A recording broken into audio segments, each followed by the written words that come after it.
I'm Jethro Beekman, Vice President of Technology and CISO at Fortanix. I'm responsible for setting the technical direction of our products as well as the product and infrastructure security.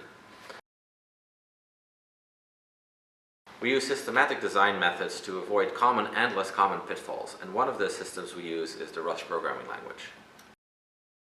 The Rust programming language is a relatively new programming language that incorporates all the learnings over the past 25 years about what makes a good programming language.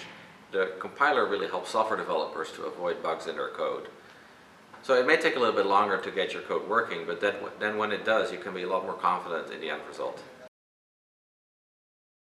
When Fortanix started out, because of the requirements that our confidential computing environment into SGX posed on us, we had to choose between C and Rust.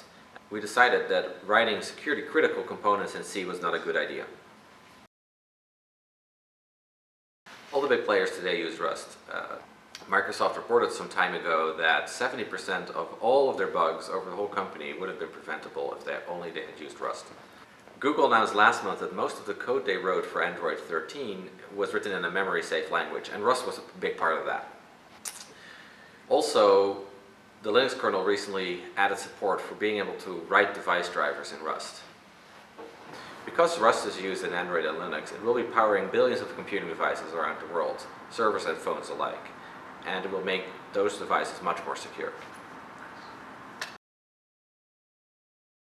So Rust is a relatively new language with version 1.0 only being released in 2015, which explains why it is not as ubiquitous as it could be.